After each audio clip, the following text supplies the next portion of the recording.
Have you ever sat quietly and wondered when everything started to change between you and your children? Not in the obvious ways like their first day of school or the day they moved out. No, I mean the quieter shifts. The ones that happen slowly, like shadows creeping across a room as the sun sets.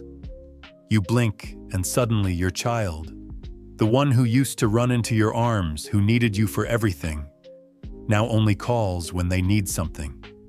A favor, a loan, a last-minute babysitter. A quick solution to a problem they didn't want to solve themselves, and then silence. Days, sometimes weeks, where your phone doesn't ring. And when it finally does, before you even hear the full hello, you already know what's coming next. Another ask, another transaction, another reminder that your worth in their eyes seems tied to what you can offer, not who you are. That feeling of being needed but not wanted, it's quietly heartbreaking, isn't it? You sit there perhaps in your kitchen or on the edge of your bed, holding the phone in your hand long after the call ends, and something inside you aches, not in an angry way, not even in a desperate way, just a deep, quiet ache, a longing for connection, for recognition, for dignity. There's no shame in admitting that. So many people in your stage of life are carrying the same ache. They just don't talk about it because talking about it feels like admitting failure, like maybe you gave too much, or maybe you didn't give enough. The mind runs in circles, replaying the past, trying to find the exact moment when the relationship shifted from love to obligation, from warmth to utility.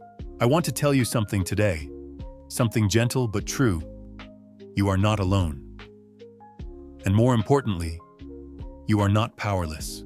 There are quiet, powerful things you can do to reclaim not just your children's respect, but more crucially, your own. Your dignity. That deep sense of inner strength that doesn't depend on who calls or when or why. Let me tell you about Ruth. She's 72 now, lives in a modest little house on the edge of town, and used to spend most of her days waiting for her son to call, waiting for her daughter to visit. She was always available, always saying yes, always putting her plans second just in case one of them needed her. They're busy, she'd say, brushing off the loneliness. I understand. But what she didn't understand was why their calls started to feel like obligations, why their tone changed, why they didn't ask how she was doing only if she could help with something. Until one day her granddaughter, in a moment of childish honesty, said, "We only see Grandma when Mommy needs a break." It hit her like a cold wind through an open door. That night, Ruth sat quietly with her tea, and she made a quiet decision, not out of anger, but from a place of tired love. She decided she would no longer chase their time. She would stop being the yes woman, and she would start something radical for a woman her age. She would start living for herself. The first step she took was small but powerful. She stopped picking up the phone on the first ring. That might sound silly, even petty, but it wasn't. It was symbolic. For her, it was a pause, a moment to breathe, to check in with herself and ask, do I feel like talking right now? Do I have the energy or do I need rest? That tiny pause taught her something profound, that her time and her peace deserved the same respect she gave everyone else. It wasn't about rejecting her children. It was about remembering she mattered too. And when she did pick up the phone, she stopped immediately, saying, "Of course," to every request. She learned to say gently but firmly, "Let me check if that works for me." She didn't offer excuses. She didn't apologize. She simply stated her needs with quiet grace. At first, her children were confused, a little annoyed even. They weren't used to boundaries. But something curious happened. They started calling differently, just to talk, just to check in. Not always, but sometimes. And for Ruth, That was enough to feel the shift. Then there's Harold, 81, widowed and still sharp as a tack. His kids rarely visited unless they needed help with the car title or advice on money. And for years, he always obliged because it made him feel useful. But deep down, it also made him feel used. Until one day, after wiring money for the third time in 6 months, he sat down with himself and asked, if I weren't able to give them this, would they still come around? The question haunted him. So he decided to find out. The next time his son asked for money, Harold didn't say no. He said, not this time. Then he added, but if you'd like to stop by for coffee, I'd love to see you. The silence that followed on the other end of the phone was heavy. But Harold didn't fill it. He let it hang there. Let his words carry their weight. And when his son finally said, okay, maybe I will, Harold smiled to himself.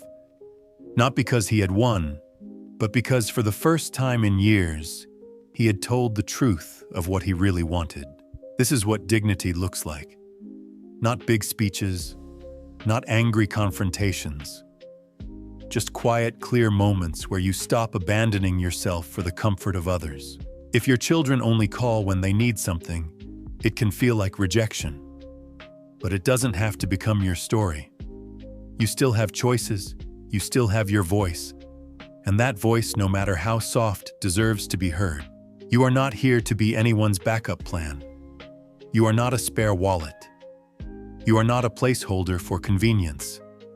You are a person whole, wise, and worthy of connection that honors your presence. And yes, it may feel strange at first to say not today, or let me think about it. But these aren't acts of rebellion. They are acts of remembering, of reclaiming your seat at the table, not just in their lives, but in your own. Because when you stop giving your love as a bargain and begin giving it from a full heart, not an empty one, you teach people how to truly see you. And in time, some of them will. Sometimes the hardest thing to admit is how much we've trained others to treat us the way they do, not because we intended to, but because we thought love meant always saying yes. It's easy to look back and see all the small ways we taught our children that our time, our energy, our resources were always available. We did it with the best intentions, out of care, out of love, out of habit. And often out of fear that if we said no, they might not come back. Fear that setting boundaries would push them away. So we overgave, we overcompensated, we overstayed in roles that no longer served us. But here's the truth. No one tells you. When you reach this age, boundaries are not walls that keep people out. They are bridges that teach others how to come to you with respect. Take Margaret, for instance. She's 68 and spent her retirement years helping her daughter raise 2 children. It started innocently watching the kids once a week, picking them up from school now and then. But little by little, it became a job, a full-time expectation. Her daughter began assuming Margaret would always be there. No thank yous, no check-ins. Just, can you take them Tuesday? Or I need you to pick them up again this Friday. Margaret never said no. Until one day, after canceling a lunch with an old friend for the 3rd time, she sat down and wept. Not because she was angry, but because she felt like a shadow of the vibrant woman she once was. Somewhere along the way, she had stopped being a mother and become a service provider. She didn't recognize that until her friend gently asked, "Do you ever do anything just for yourself anymore?" That question became a turning point. She realized she hadn't been living her life, she'd been filling in everyone else's gaps. So she began to change, not loudly, but deliberately. The next time her daughter called, Margaret said, "I love spending time with the kids, but I've started volunteering at the library on Fridays. That's my time." Her daughter was surprised, maybe even annoyed, but Margaret didn't explain or justify. She just stood by her boundary.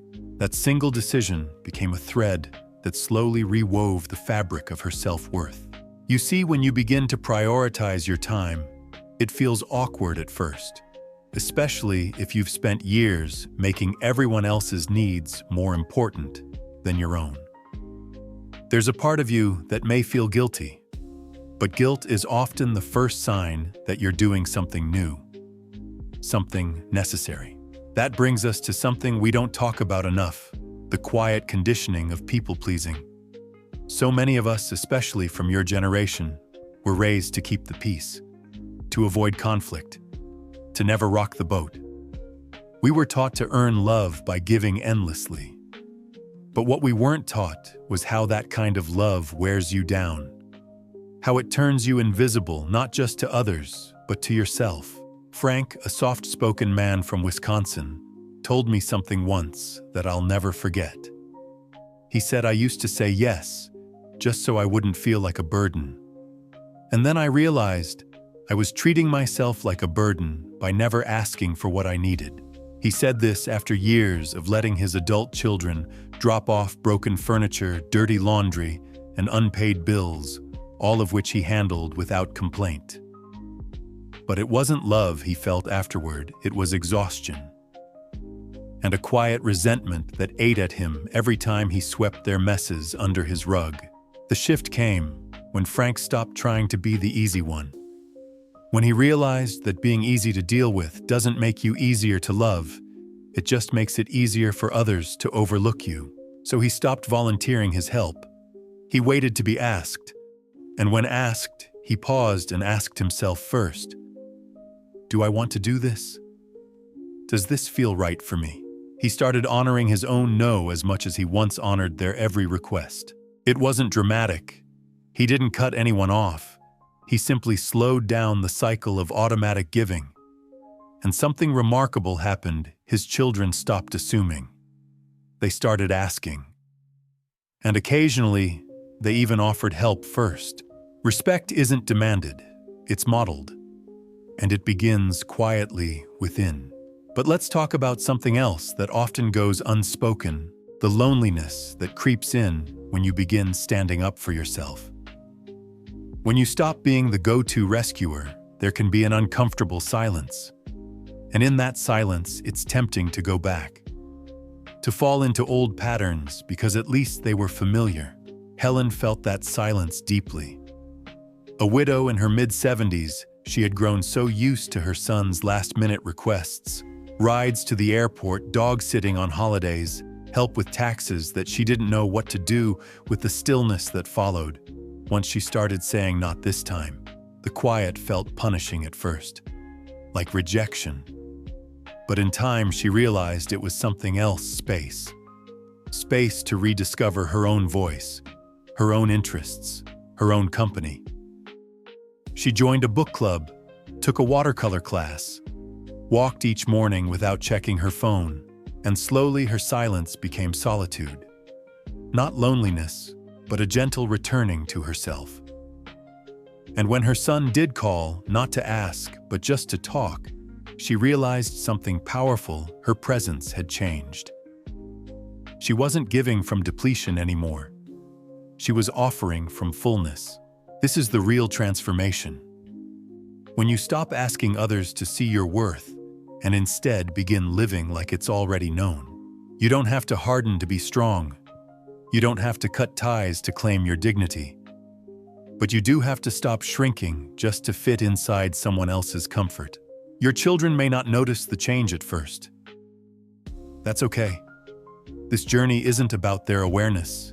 It's about your awakening. Because you were never meant to be the background of your own story. You were meant to be the light at the center of it. It's a strange and beautiful thing what happens when you stop trying to be seen and simply begin standing in your truth. At first, it might feel like nothing's changing.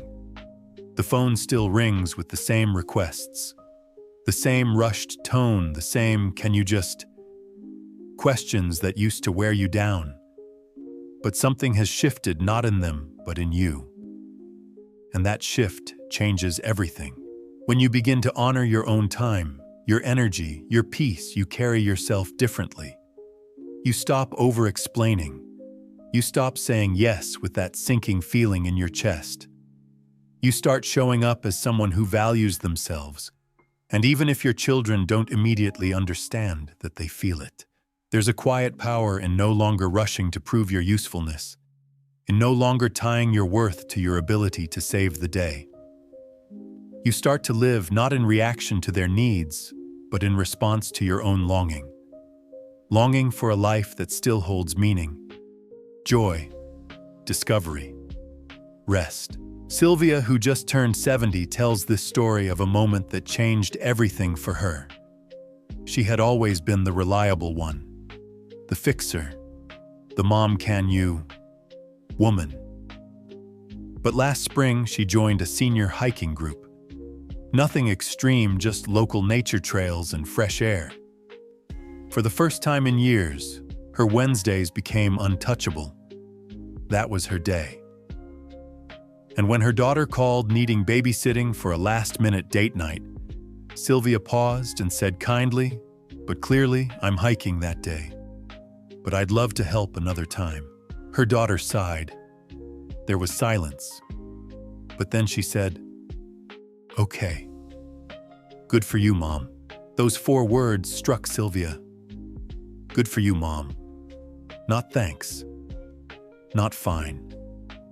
But a glimmer of admiration, as if her daughter had maybe for the first time in years seen her as more than a safety net, seen her as someone with her own life, her own plans. That's the paradox of dignity. When you stop chasing validation, people begin to give it freely. Not always, not right away, but often in subtle, surprising ways. You don't have to convince anyone of your worth. You only have to live like you already know it. That's what changes the energy in a room. That's what makes others stop and take notice, not because you demand attention, but because you no longer seek approval. And it's not just about saying no, it's about saying yes to yourself. Saying yes to mornings spent doing what you love. Yes to taking a class, joining a group, walking by the water. Yes to tending your garden, reading a novel, sipping your coffee slowly, because there's no one else to rush for anymore. This isn't selfishness. This is self-respect. It's standing in the truth that you have given much, and now it's time to give to yourself without guilt. To treat yourself the way you once hoped others would, gently, kindly, with full attention. And when you do, something else happens. Your children begin to relate to you not as a tool, but as a person. A person they might actually want to know again, not because you're available, but because you're alive. There's a light in your eyes, a steadiness in your voice. You aren't waiting anymore. You're living. This is what happened with Carlos, a quiet, dignified man in his 70s who'd spent years cleaning up his children's messes. Loans, emergency errands, emotional support at 2 a.m. They called when things were broken, but never when things were okay. And one day, after a particularly draining call, Carlos sat back and said to himself, "I don't want to be the emergency contact anymore. I want to be the man I used to be." He started painting again, something he hadn't done since his 20s. Bought a few supplies, set up a corner in the den. He never told anyone about it. He just painted, slowly, quietly, joyfully. And a few months later, his daughter came over and saw his work. She stared at one canvas and said, "Dad, I didn't know you could do this." He smiled and said, "I almost forgot too." From that moment on, she called a little more often. Not to ask, but to talk, to connect. Because now there was something to connect to. Not just the memory of who he'd been as a provider, but the presence of who he'd become as a person. This is the restoration. Not of roles or responsibilities, but of relationship. And it begins with the quiet, consistent decision to no longer abandon yourself for the comfort of others. It's a beautiful thing to be needed, but it's a sacred thing to be valued. And that value begins within. You don't have to be loud to be heard. You only need to stand firmly in your light. When you stop offering yourself as a solution to everyone's problems, you create space for others to meet you where you are not just in crisis, but in care, in curiosity, in love. And yes, it may take time. Some of your children may not know how to relate to you beyond need. That's not your fault. It's simply the rhythm they were used to. But rhythms can change. People can grow. And so can you. You're not too old. You're not too late. Your story isn't done. This chapter, this powerful, quiet, freeing chapter, is yours to write. With grace. With boundaries. With joy. And when you live that way, truly live that way, you become a light. Not just to your children, but to yourself. A light that says, I am still here, and I matter. If you're still here with me, thank you from the deepest place in my heart. Sitting with these thoughts, these truths, these aches and shifts, it's not easy. It takes courage to face what's been quiet for too long. It takes strength to look at the patterns in our relationships and ask, is this really how I want to live? But you've done that today. Just by listening, just by allowing your heart to stay open. And if anything in this message spoke to you, if even one sentence felt like it reached into your chest and touched something tender, then I hope you'll remember you are not alone in this. There are many of us, mothers, fathers, grandparents, aunts, uncles, even dear friends, who have quietly been waiting to be seen again. Not for what we can do, not for what we offer, but simply for who we are. Sometimes it feels like the world forgets us as we get older. Like our names get softer, our stories grow quieter, and the phone calls get shorter. But your voice still matters. Your story is not over. And your dignity is never ever something you need to beg for. It lives in you. It rises when you rise. You don't need permission to start living differently. You don't need your children's approval to set boundaries. And you don't need anyone's applause to begin reclaiming the parts of yourself that you tucked away to keep the peace. You deserve connection, not obligation. Love, not convenience. Respect, not guilt. So if this message made you feel a little more seen, if it reminded you of your worth, your quiet power, your still burning light, I would love for us to stay connected. Take a moment, if you feel comfortable, to share your story in the comments below. Has your relationship with your adult children changed over the years? Have you found strength in saying no or rediscovered joy in living for you again? Sometimes what we need most is to hear one another, to remind each other that we're not crazy, not selfish, not alone. And if this conversation felt like something your heart needed, if it offered even a small flicker of hope or comfort, then I gently invite you to click subscribe.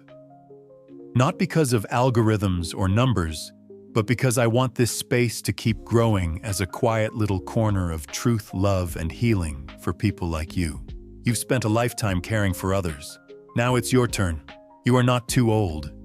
You are not too much. You are not invisible. You are still here, and you still matter, always.